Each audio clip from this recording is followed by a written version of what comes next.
If you're feeling a little bit stuck with your own golf at the moment, here is a story of a 30-shot improvement that will inspire you. 5 years ago, my pupil Jeremy turned up for a chipping lesson. His average score was 106. He signed up for my Saturday clinic program. He practiced really hard. He followed the golfing curriculum, and last week he shot a lifetime best 76, an incredible 30-shot improvement. When he arrived, all his drives went to the right. He struggled for contact with chipping. He would three-putt most screens, and his long putting was really unreliable. Now we'll hear from Jeremy later on, and we'll also talk about his superpower, which is how to be a great learner. We'll also talk about the program that we followed, which I consider to be the best way I've ever come across to teach the game of golf. And we'll also see a few of his shots as we go around the course. But first, the first 4 lessons, the first 4 things that we did together. Chipping has become an amazing chipper, but when he first arrived, he was breaking the 2 golden rules. Let's have a look at what those are. Now, Jeremy has made himself into a really good chipper and pitcher.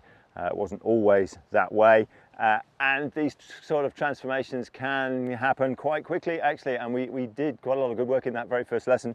What we made him do was put his head in front of the ball by the back foot, and this is really important. From this position, you can hit the ground at the right point.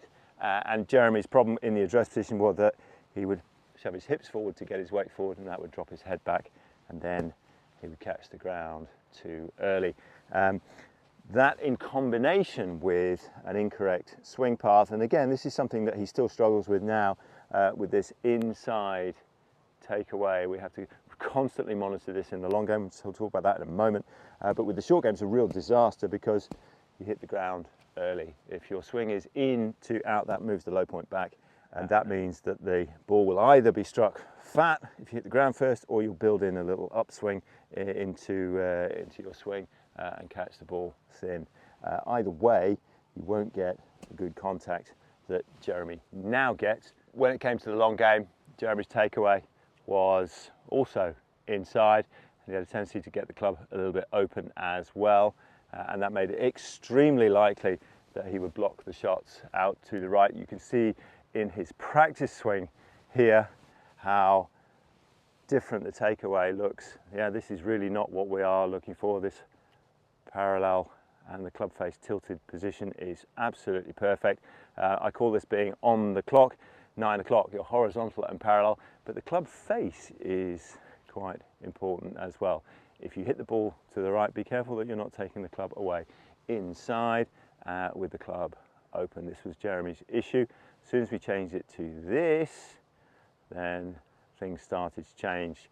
We also worked on his grip. Again, there'll be video links in the description, a full-length video about this topic. And then you can see in his practice swing, he brings the club down with his arms first before he turns through, and this helps him square the club face. From here, you can easily square the club face and hit the ball straight.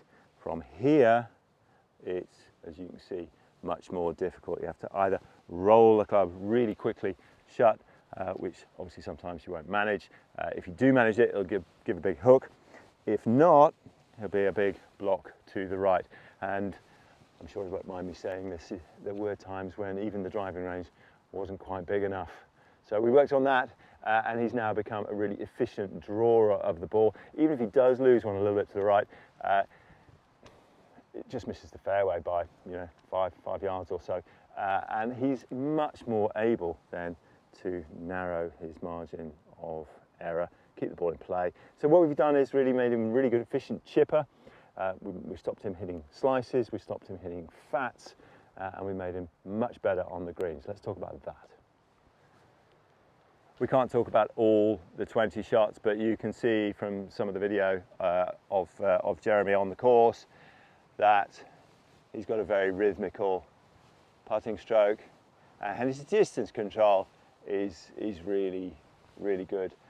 There is a system for that on the golfing curriculum, and it's about learning to move the shoulders and hands and arms all together in a constant tempo, whatever the length of swing. The only variable then is going to be length of swing. If you change your rhythm, that is no good. And what Jeremy was doing to start with was accelerate with a short backswing for a long putt. What he would have to do is accelerate the putter really hard over a short distance. Now, if you do that, it's not traveling at the correct speed for any length of time. So you get variations in rhythm. You'll have to hit it harder if your backswing is too short, and then if your backswing is too long on a short putt, then you have to decelerate. So he was changing his rhythm all the time. We've changed that, and he's now an extremely good long putter.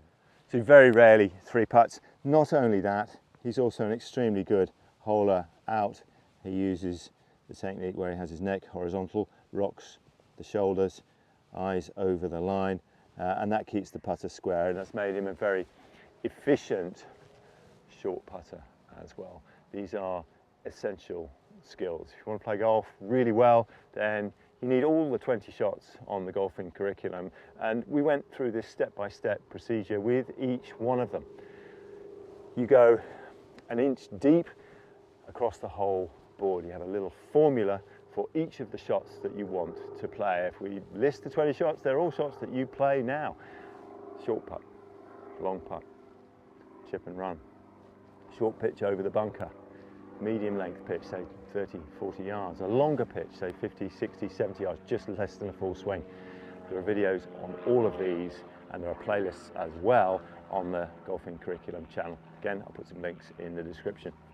You've got full swing with wedges, middle irons, long irons and fairway woods, and also tee shots. All of them are slightly different. You've got 4 kinds of sloping lines, shots from deep rough, a low punch shot under the wind. And if you get far enough, then you've got hooks and slices as well, and deliberate curves and shot making. Learn all of these, you're a complete player, able to deal with virtually any situation that the golf course throws at you. If you don't, you'll have a weakness. Now, Jeremy had plenty of weaknesses when he arrived. His average score was 106, of course. Now he has very few. He's been a great learner, and he's followed my Saturday clinic program to the letter. Turning up to Jeremy's clinic, Saturday clinic, well, every opportunity I could have. And through that time, I've learnt all of the 20 shots, and in all different conditions. So it's been that was just the round of my life come together. I'm really proud of him. He kept his round together, he lost a ball, so the quality of his game was quite astonishing. And he's proved himself to be a great learner. It's okay having a coach, but you've also got the responsibility yourself to practice, of course, and then come back with questions. And the thing about Saturday Clinic is the regularity of the lessons, 1 a month. And I think this is the best way that I've ever found of teaching golf. They all come for a month, or once a month. They all come back with questions. They all practice in the meantime, and we have a real chance to work through the whole curriculum, make them all complete players. So Jeremy's superpower is that he's a great learner, and great learners, yeah, they persist, and they keep asking questions, they keep practicing, and they keep having lessons. They go to an expert, do what he says, and practice that, and then repeat the cycle. It's really that simple. Now, if you found this video useful, then here is a more complete explanation of the golfing curriculum on the next video. See you soon.